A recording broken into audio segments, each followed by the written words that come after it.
Hello. How you doing? I'm fine, and you? I'm good. You know, when you walked into the studio, you said something that you're now a zaddy. I look like a Zazie, Actually, they want to make a new role, a new movie of me looking like a Zazie, so that's why I'm keeping this, Oh, okay. So we're going to see the transition of the typical Emeka, the lover boy, because all the movies, you formed my entire childhood, from Deadly Affairs, just to mention a few. And That's right. You formed the foundation of what is now known as the lover boy, the bad boy, in movies. And you were sort of the template for a lot of young actors. Thank you for the encomium.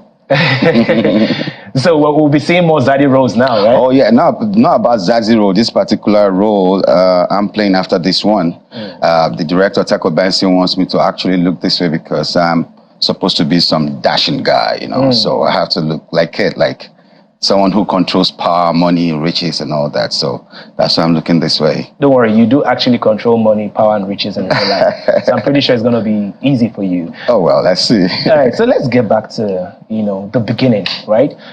You've been off the scene for a while, or people think that you've been off the scene for a while. Where has Emeka Ike been?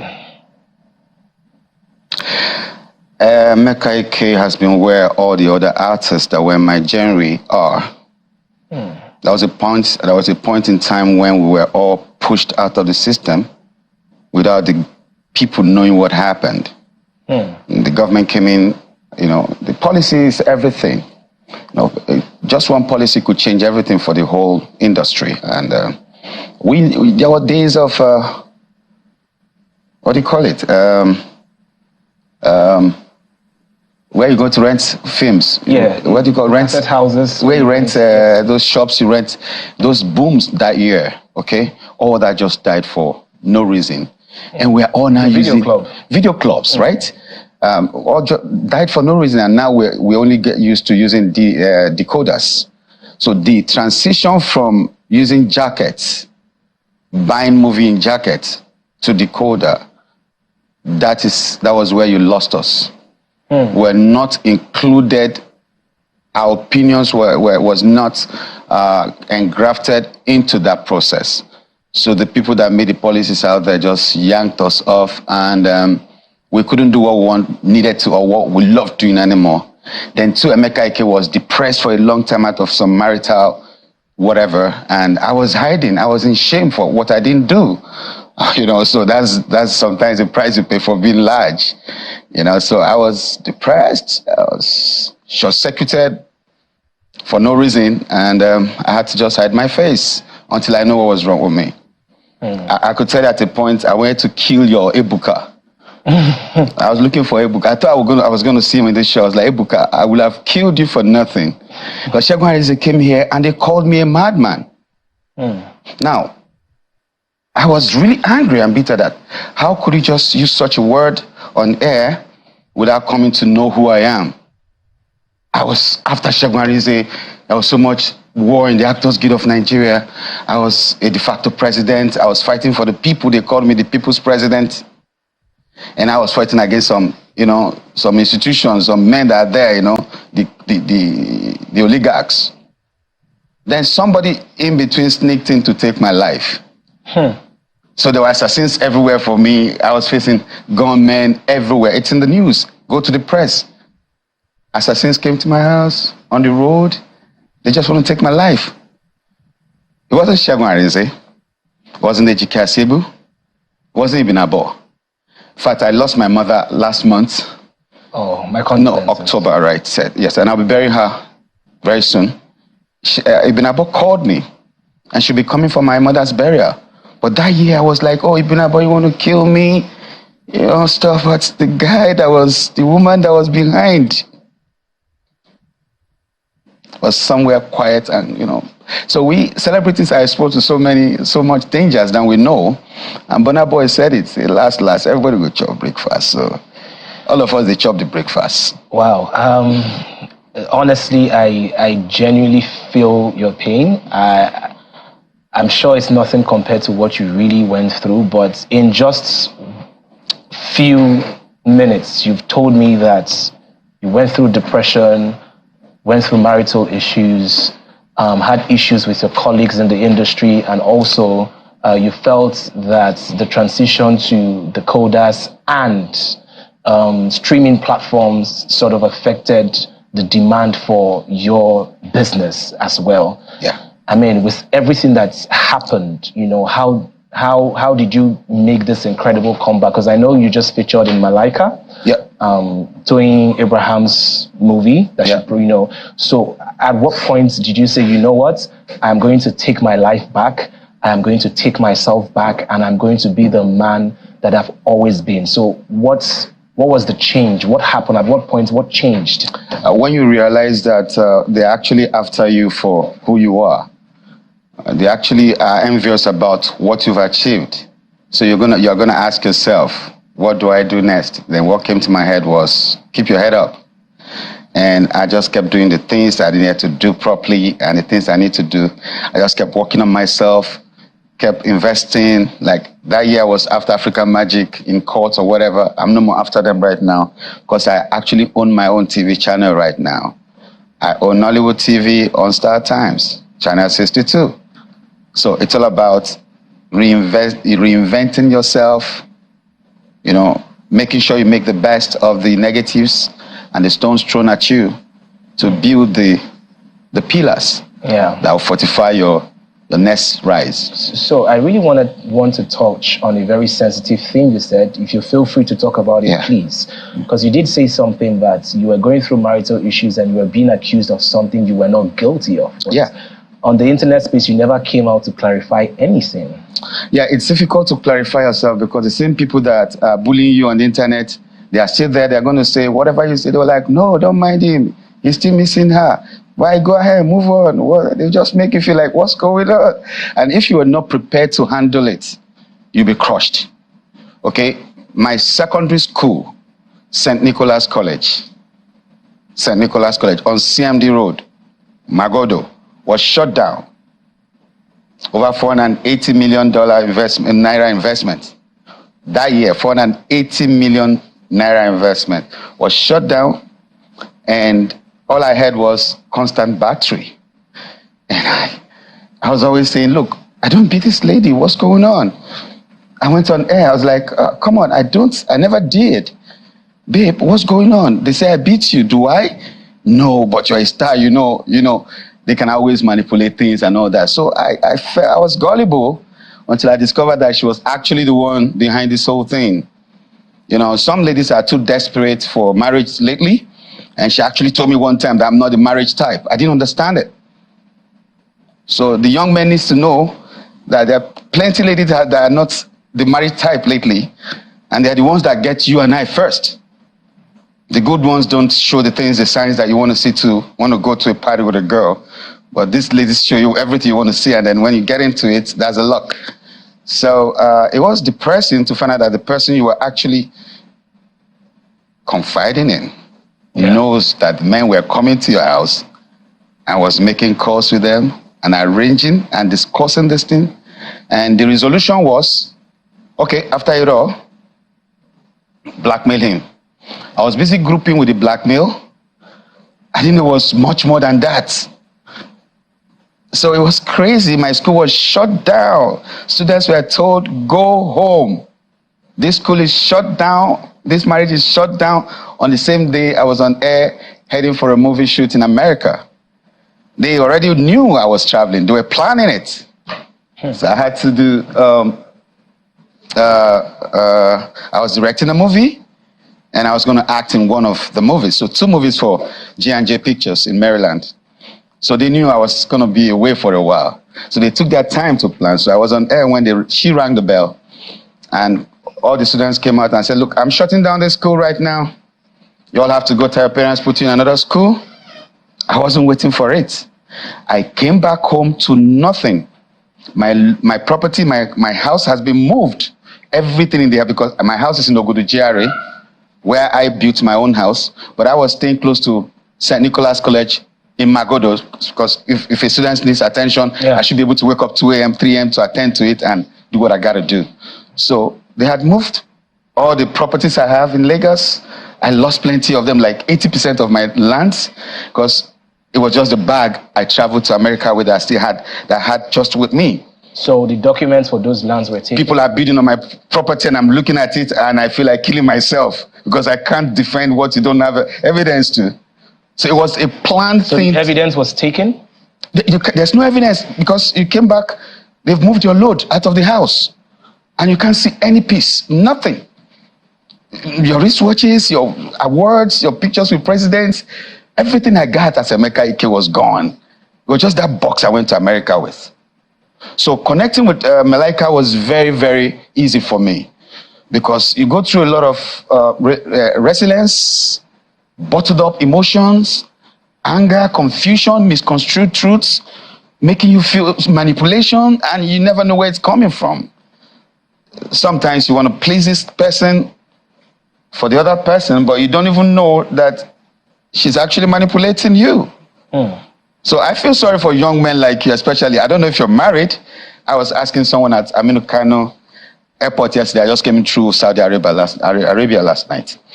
I'm like, I'm sorry for the young men like you that are not married. Because the narrative out there is that it's all about the money. And when they come, they don't like you for nothing. You're just a blackmail issue. And you must be popular, you must be rich, you must be a very strong banker, a successful man, to be a woman beater. No carpenter is a woman beater on the social space. No bricklayer is a woman beater on the social space. You have to be successful. And there are people like Iyabo Ojo that are there to back them up and say, hey, yes, yes, yes, Kilode, Kilode. Now, your experience as Iyabo Ojo might not be the same thing with that lady, because that could be a criminal. Anybody who interacts with assassins, gunmen, is a criminal, male or female. So we need to understand that the social space is polluted in Nigeria. I'm a resident in Germany. My family also lives in Nuremberg. You don't put everything out there. You just don't go on air and post anything. So when I hear people say, it's my right, your right to abuse me, to give me a wrong image, and sorry is all I get for it, somebody needs to regulate our social space. So you said sorry is all I get for it. Has she apologized? If it was deliberate, there's no apology coming because there's a lot to cover for. Man, I was hunted like a rabbit. Gunmen were coming to my house, marksmen. Go to Magodo police post. You see my statements. Marksmen were in my house this afternoon. Oh, 6 men came to my house the other night. Oh, some men came with gun. Not jokes. Then I was after Segun Arinze because then as a human rights activist, I felt, well, they're coming for me because I'm fighting against them.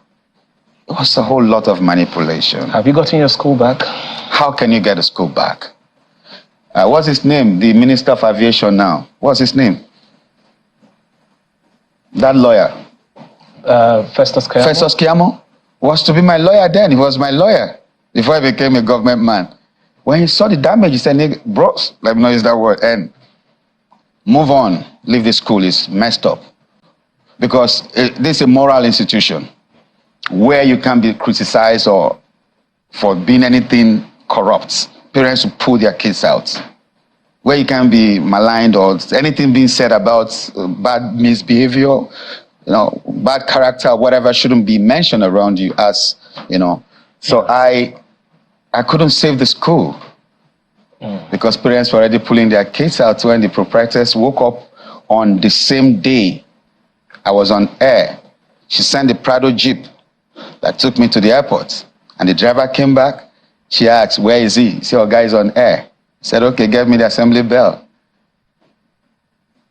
And the students gathered and said, I'm shutting down. Get your parents to put in another school. And it was like a burial scene. Teachers were crying because they don't know where to get the next job. Students were crying because they're going to miss their friends. They didn't plan for it. They weren't expecting it. So it was so much of confusion. Then all I got was constant battery. I'm like, what? Kids, do I beat your mother? No, daddy. I built for you in Lagos. It wasn't nothing. Alawade, I built for her mother. In Isoko, 3-bedroom, I built. I trained you in school. I was in Yabatech. My friends, some of them are deans of faculty in Unilag and so many universities. I just took her there, give her admission. And I changed her life. Made her a teacher. Put her into school part-time. They say, this one is pregnant too. You don't feel like jam. I said, okay, that's why we're here. Drive any car you want. The Prado, the Touareg, any of the Infinity, any car you want, just have fun. You're a big man's wife. And that's all I got for it. Because I was investing on someone who wasn't investing in me. So you just keep loving, but you don't know if you're really loved in return. So that's a mistake we make as young people. We have found, I'm a material babe, sweet babe, man. It's about getting the girl. But if you not talked about your security, does she like you? You know, so that's just it. So no apologies. She's hiding, running up and down. If you saw my post last week, I was like, okay, fine. Someone said it was I saw a post last week. He said, Emeka Ike is having fun now after his ex with a new South African wife and that and that and that. After he divorced us. I didn't divorce her. I went to make my claim. I didn't divorce. She went to divorce herself. She said, Governor, George, please divorce me. I have to go. I said, Kilo Day, where are you going? I was on my knees. Felix Duke was on his knees. My sisters were on their knees in court. The people that came with her to court were on their knees. Are you okay? What's wrong with you? We didn't understand what was going on in her psychology. But she was so restless. And if you read that, I was always saying she looks blackmailed. So when you're a lady and you're dealing with gunmen, it gets to a point when they take over from you. So you feel like it's not entirely her fault? She was being controlled. Her fault because she got herself into that corner. I wasn't working with people who would take her life. So the moment I start doing that, she know that something could twist. You understand me? Yeah. So it's a whole lot of confusion out there. Even as it is right now, 10 years she's been out of my house.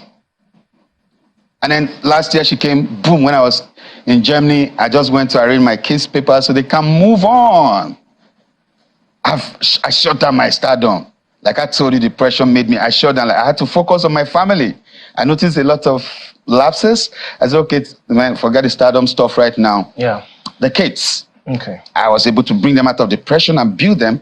Yeah. But right now she's in their possession. I don't know where they are. I can't see my kids for 2 years. They are hiding from me. Their phone switched off. All right. I don't know. So it's a world we are finding ourselves. Yeah. But we know that God will see us straight. Emeka, first I'll say that you've been through a lot. The stories I did not expect to hear as much.